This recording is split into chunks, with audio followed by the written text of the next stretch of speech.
के चरणों में कोटि कोटि नमन। श्री योग वशिष्ठ के उपशम प्रकरण में अपना प्रसंग चल रहा था राजा बलि और शुक्र का।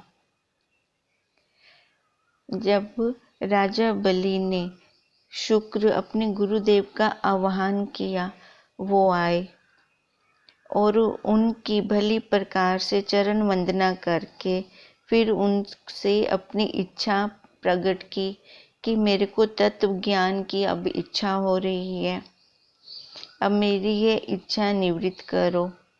फिर उन्होंने क्वेश्चन किए थे शुक्र जी से कि मैं कौन हूँ, इदम क्या है, अहम क्या है, ये लोक क्या है।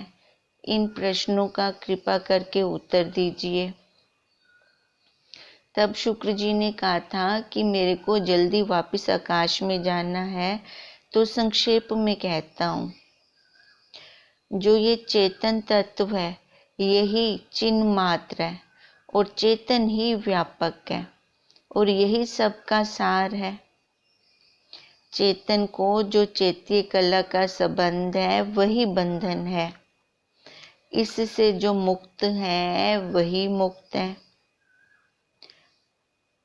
अब इतना कहकर शुक्र जी ने कहा कि सप्त ऋषियों से देवताओं का कोई कार्य है, तो इस निमित्त मेरे को आकाश में जाना है। इतना कहकर वो फिर चले गए आकाश में। अब फिर वशिष्ठ जी राम जी से कह रहे हैं कि देवता और दैत्यों के पूजने योग्य शुक्र के गए से बलवानों में श्रेष्ठ मन में विचारने लगा। फिर बलि राजा विचारने लगे कि भगवान शुक्र जी ये क्या कह गए हैं कि त्रिलोकी चिन्ह मात्र रूप है, मैं भी चेतन हूँ, दिशा भी चेतन रूप है, परमार्थ से आदि जो सत्य स्वरूप है वह भी चेतन है, इससे भिन्न नहीं। यह जो सूर्य है उसमें चेतन होने से सूर्य तत्व भाव भासता है, और यह जो भूमि है उसको चेतन ना चेते तो इसमें भूमि तत्व भाव नहीं। यह जो दशो दिशा है आदि इनका चेतन ना चेते तो दिशा में दिशा तत्व भाव ना रहे, पर्वत में पर्वतता चेतन ना रहे, इस जगत में जगत भाव ना रहे। अब कहने का तात्पर्य क्या है कि अगर मैं चेतन हूँ तो मेरे से ये सारा कुछ है। सूर्य और भूत पिंजर देवता जितना कुछ भी है, स्थावर है चाहे जंगम में, वो सारा मुझसे है। जब सब मैं ही मैं हूँ तो शत्रु किसको कहें और मित्र किसको कहें। ये सारा ही आत्मा एक अद्वैत चेतन है, द्वैत तो दूसरा है ही नहीं। जिस शरीर का नाम बलि है उसका सिर काटा तो आत्मा का क्या काटा। सब लोगों में आत्मा पूर्ण है, पर जब निश्चित दुख चेतता है तब दुखी होता है। चेतने बिना दुख नहीं होता।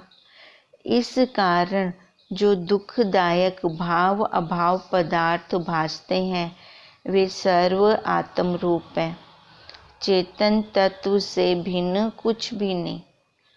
अब ये राजा बलि ने विचार किया कि ये जितना कुछ भी है ये सारा वही है, दूसरा कुछ है ही नहीं।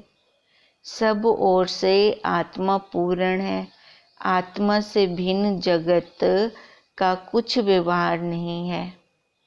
ना कोई दुख है, ना कोई रोग है, ना मन है, ना मन की वृत्ति है। एक शुद्ध चेतन मात्र आत्म तत्व है और विकल्प कलना कोई नहीं है।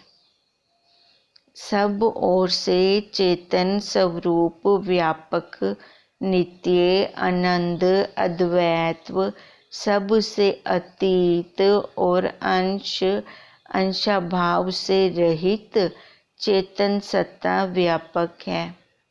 देखो जब कोई दो बनते हैं ना तब एक अंश एक अंशी, जब सारा है ही एक तो वहाँ पे ये वाला भाव भी नहीं बनता। चेतन आदिक नाम से भी मैं रहित हूँ। वे चेतन आदिक नाम भी व्यवहार के निमित्त कल्पे गए हैं। चेतन जो आत्मा की स्फुरण शक्ति है, वही विस्तार में जगत रूप होकर भासती है। दृष्टा दर्शन मुक्त केवल अद्वैत रूप है और प्रकाश प्रकाश भाव से रहित निराभास दृष्टा परमेश्वर रूप हूँ। अब देखो ये कौन विचार कर रही हैं? राजा बलि। उस सत्ता में, उस चेतन में दूसरा तो कोई है ही नहीं। द्वैत्व की तो कल्पना ही नहीं है। वहाँ पे क्या है? अद्वैत। अद्वैत्व एक वही साक्षी है और वही प्रकाशमान है।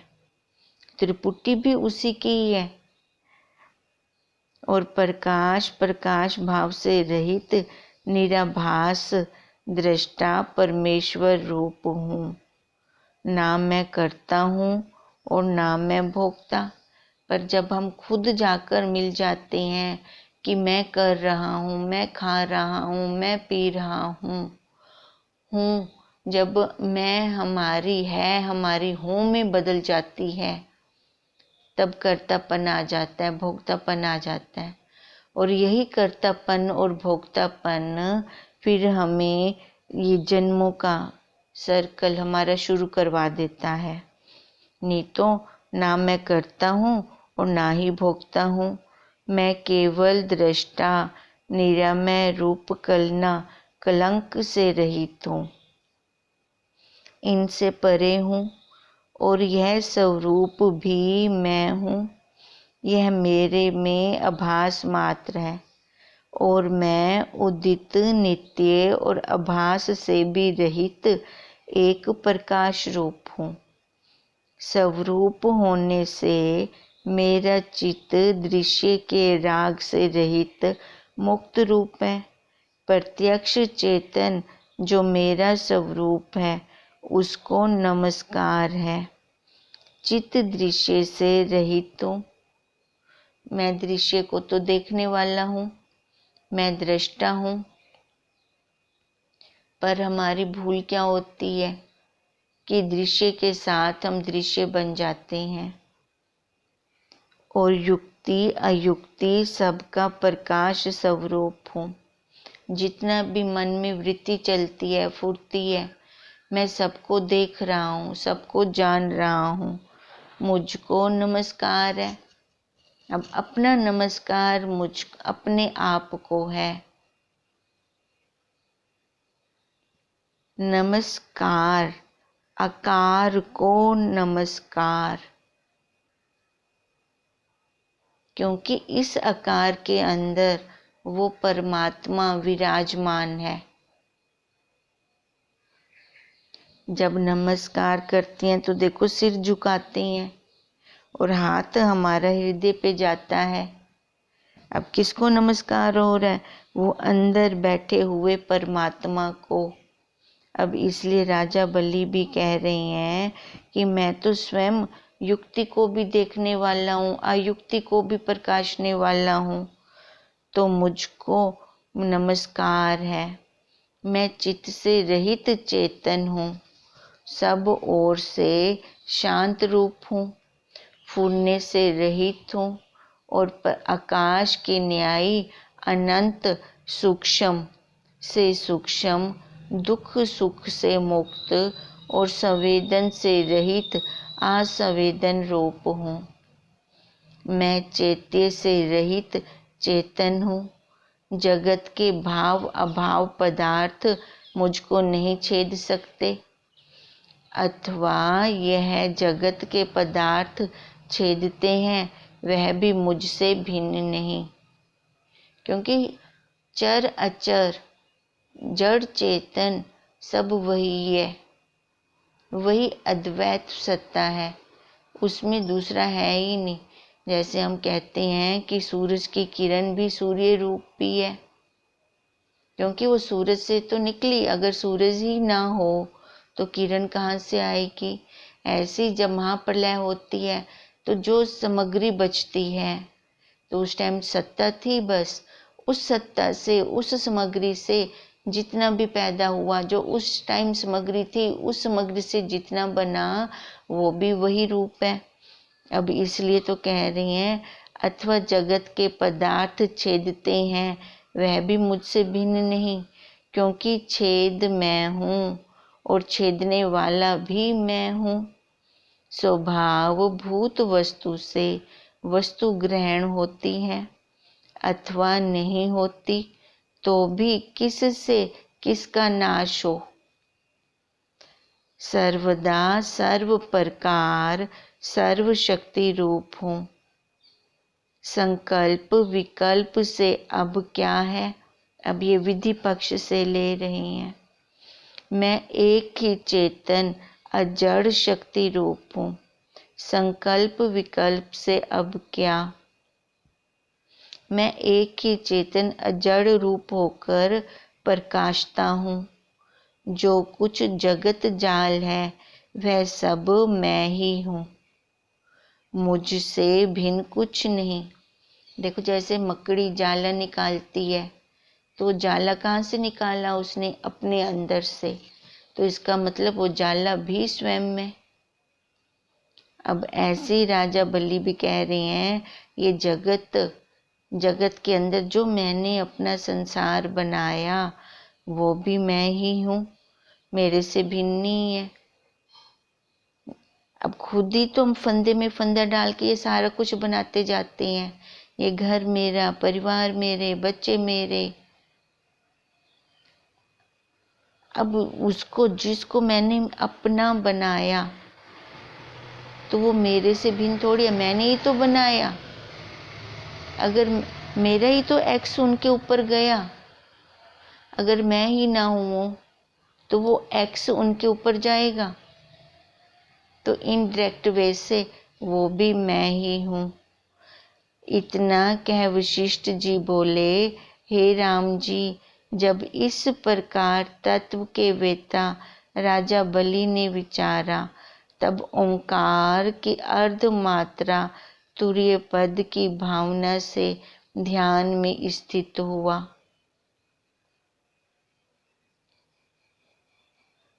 अब देखो, आकार की अर्ध मात्रा, ओंकार की अर्ध मात्रा, अकार उकार मकार, और ऊपर चांद बिंदु जो असंग है, वो नीचे टच नहीं कर रहा,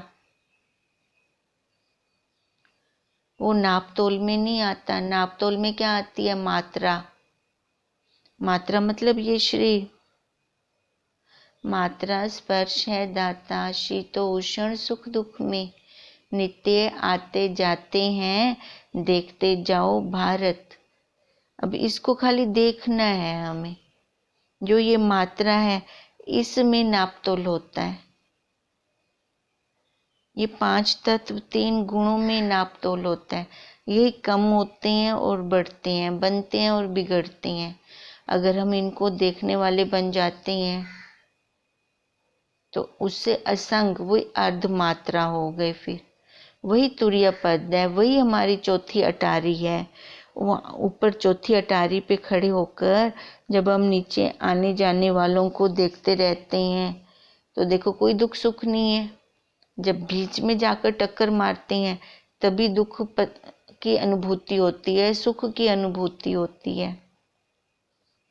अब राजा बलि ने इस प्रकार विचार किया कि मैं वही अर्धमात्रा तुरीय पद में अपने आप को स्थित करूं, और उसके संकल्प भली प्रकार शांत हो गए। जब अपनी दृढ़ता होती है अपने स्वरूप में आने की, मतलब जब हमारा खुद का क्वेश्चन बनता है, तभी हमें ये आंसर भी समझ में आता है। अब आंसर तो गुरुदेव कब से दे रहे थे, पर खुद को जिज्ञासा नहीं थी अपने स्वरूप में आने की, अपने आत्म भाव में विश्रांति पाने की। तब हमें समझ भी नहीं आ रहा था। अमृत वर्षा तो सब पर एक समान हो रही थी, फिर इतना टाइम क्यों लगा? कभी हमने विचार किया? वो इसलिए लगा कि वो अपना क्वेश्चन नहीं बना था। जब तक ये अपना क्वेश्चन नहीं बनता, देखो जब हम प्रश्न टीचर से करते हैं तभी उसका आंसर भी ना हम ध्यान से सुनते हैं। जब हम प्रश्न नहीं करते, प्रश्न कोई और कर रहा हो, तो हम उसका आंसर भी ध्यान से फिर नहीं सुनते, क्योंकि उसका क्वेश्चन है वही सुनेगा। अब ऐसे जब ये मेरा खुद का प्रश्न बना, फिर जाकर उन्होंने अपनी दृढ़ता की अपने स्वरूप में, तो सारे संकल्प विकल्प खत्म हो गए।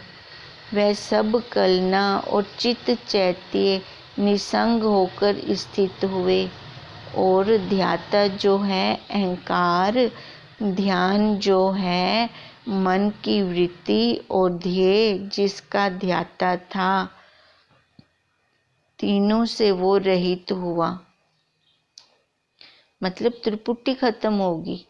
त्रिपुटी कहाँ होती है? जब हम शरीर पर बैठते हैं।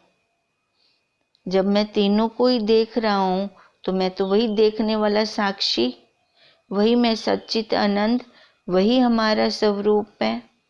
और मन से सब वासनाएं नष्ट हो गई, जैसे वायु से रहित अचल रूप दीपक प्रकाशता है,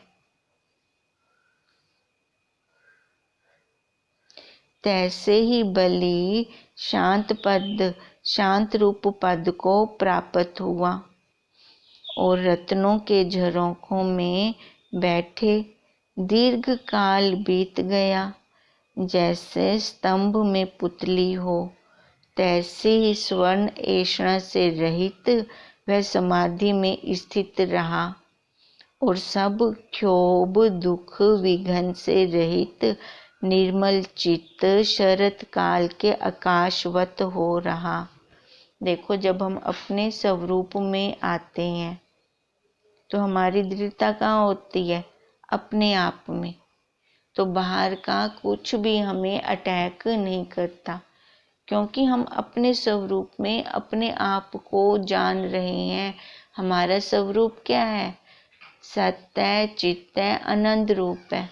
और ये शरीर, ये इसका क्या रूप है? असत्य जड़ है, दुख रूप है।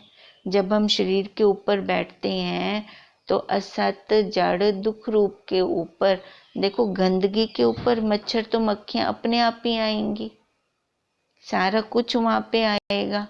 ये परिस्थिति क्या है? जब शरीर पे बैठती हैं तो ये मक्खी मच्छर है, ये आती हैं, क्योंकि गंदगी के ऊपर ही परिस्थितियां आती हैं, मक्खियां आती हैं। हमें तो अब वहां से बाहर निकलना है। तो बाहर निकलने का क्या रास्ता है? अपने स्वरूप में आए, अपने स्वरूप में बैठें, अपने आप को जाने कि मैं जन्म मरण वाला नहीं हूँ। मेरा तो जन्म होता ही नहीं है, जन्मों जन्मों से ये रूपांतर होता आ रहा है, रूपांतर होता आ रहा है। अब ऐसी भावना राजा बलि ने की, तो आकाशवत स्थित रहे अपने स्वरूप में। इति श्री योग विशिष्ट उपशम प्रकरणे बलि विश्रांति वर्णन नाम 27वां सर्गा समाप्त। अब 28वां सर्गा शुरू कर रहे हैं। वशिष्ठ जी बोले, हे राम जी, जब इस प्रकार दैत्यराज बहुत काल पर्यंत समाधि में बैठा रहा, तब बांधव मित्र टहलुए मंत्री रत्नों के झरोकों में देखने चले कि राजा को क्या हुआ। ऐसा विचार कर उन्होंने किवाड़ों को खोला और ऊपर चढ़े।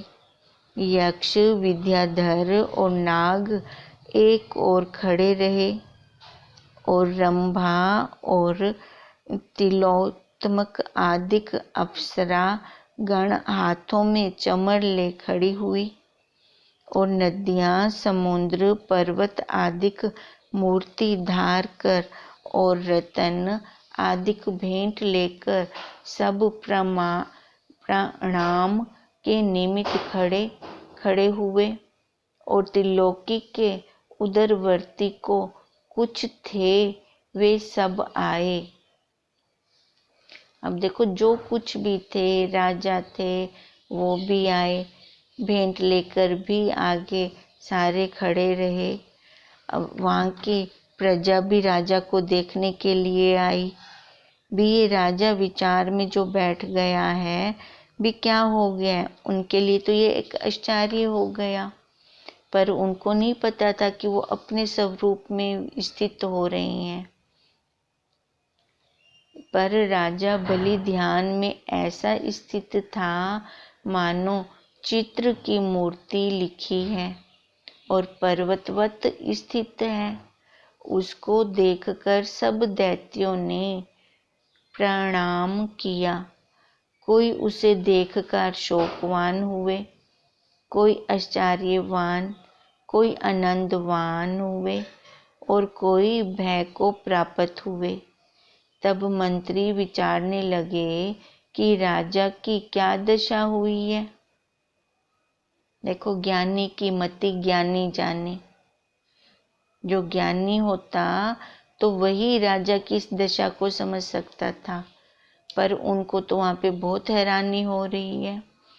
इसलिए उसने शुक्र जी का ध्यान किया और भार्गव मुनि झरोखे में आए। उनको देखकर दैत्य गणों ने पूजन किया और बड़े सिंहासन पर गुरु को बिठाया। बलि को ध्यान स्थित देखकर शुक्र जी अति प्रसन्न हुए कि जो पद मैंने उपदेश दिया था उसमें इसने विश्राम पाया है। इसका भरम अब नष्ट हुआ है और क्षीर समुद्रवत प्रकाश है। ऐसे देखकर शुक्र जी ने कहा,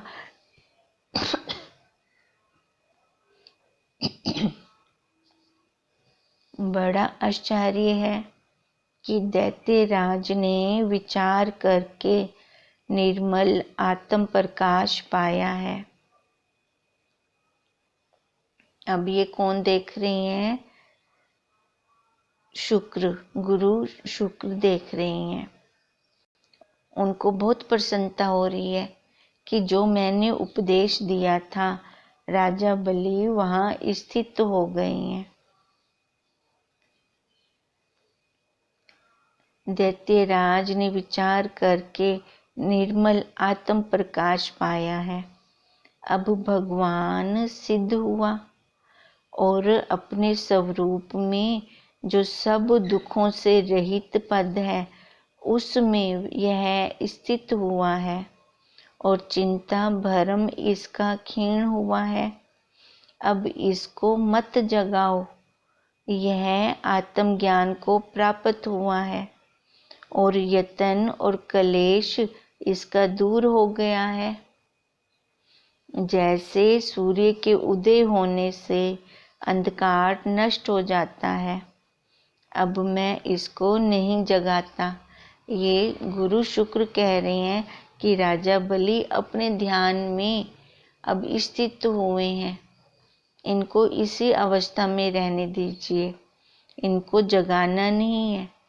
अब मैं इसको नहीं जगाता, यह आप ही दिव्य वर्षों में जागेगा, क्योंकि प्रारब्ध अंकुर इसके रहता है।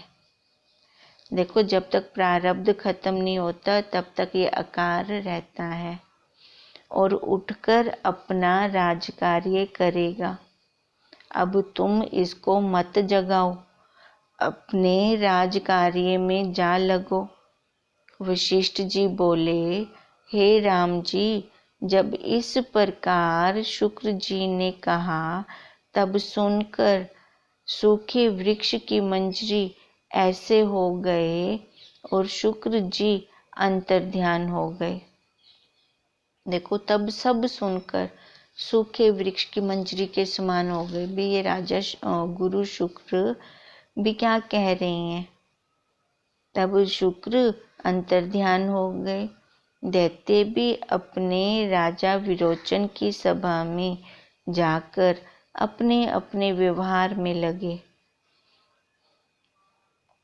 और खेचर, भूचर और पतालवासी अपने अपने स्थान में गए और देवता, दिशा, पर्वत, समुद्र, नाग, किन्नर, गंधर्व सब अपने अपने व्यवहार में जा लगे। इति श्री योग विशिष्ट उपशम प्रकरणे बलि विज्ञान प्राप्ति नाम 28वां सर्गा समाप्त। अब राजा बलि ने जो ज्ञान लिया था उसका वो विज्ञान कर रहे हैं, वो अपने अनुभव में ला रहे हैं, अपने अनुभव में अपने साक्षी स्वरूप में स्थित हो रहे हैं। जब उन्होंने विचार किया कि है तो वही एक अद्वैत सत्ता, उसके बिना तो कुछ और दूसरा है ही नहीं, जब ऐसा विचार किया तो अपने स्वरूप में जा स्थित हुए और उनकी निर्विकल्प फिर समाधि लग गई। अब वो निर्विकल्प समाधि को देखकर उनके मंत्री, प्रजा और जितने भी राजा थे दूर दूर देश के, वो सारे आए। उनको तो बहुत हैरानी हो रही थी, राजा बलि को क्या हो गया है। फिर इस कारण उन्होंने अपने गुरु, दैत्य गुरु शुक्र को आह्वान किया। शुक्र जी आए और उन्होंने अपने शिष्य को देखा, राजा बलि को देखा कि मैंने इनको जो उपदेश किया था वो भली प्रकार इन्होंने सार्थक किया है। वो देखकर बहुत खुश हुए कि राजा बलि के अब फुरने, संकल्प, विकल्प शांत हो गए हैं, अपने स्वरूप में ये स्थित हो गए हैं। तो राजा बलि ने बोला कि इनको उठाना नहीं है। शुक्र ने बोला, गुरु शुक्र जी ने कहा कि इनको उठाना नहीं है, राजा बलि को उठाना नहीं है, इनको अपने स्वरूप में ही रहने दीजिए। इनके अभी शरीर का, इनके अभी प्रारब्ध शेष बाकी है, ये उठेंगे अपने आप जागेंगे, ध्यान समाधि इनकी अपने आप समाप्त होगी, तो उठकर ये अपना आगे का बाकी कार्य करेंगे, व्यवहार करेंगे। इतना कहकर गुरु शुक्र अंतर ध्यान हो गए और सारे अपने अपने काम में, राज कार्य में लग गए।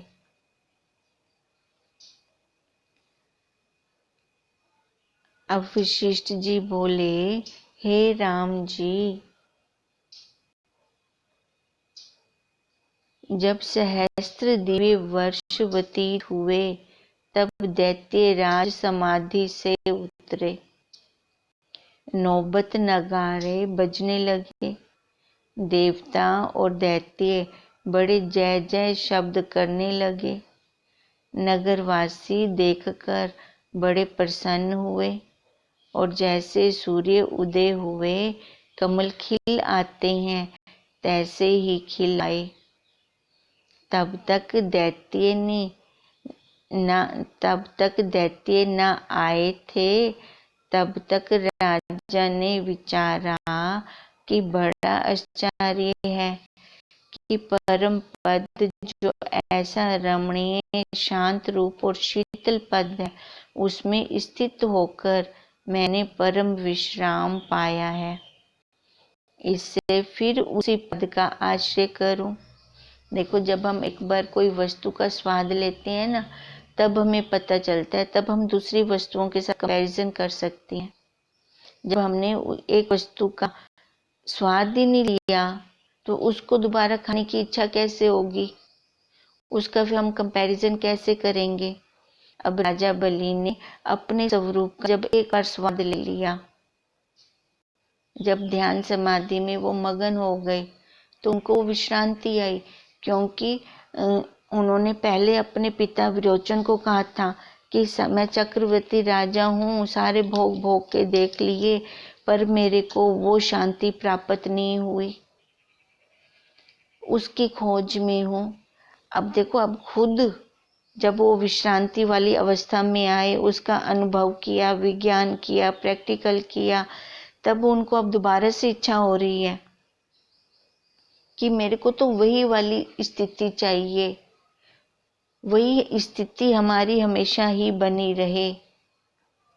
अब उनको ये इच्छा कैसे हुई? जब उन्होंने एक बार डेमो लिया। इसको फिर हम सोमवार को आगे करते हैं। हरि ओम तत्सत, हरि ओम तत्सत, हरि ओम तत्सत।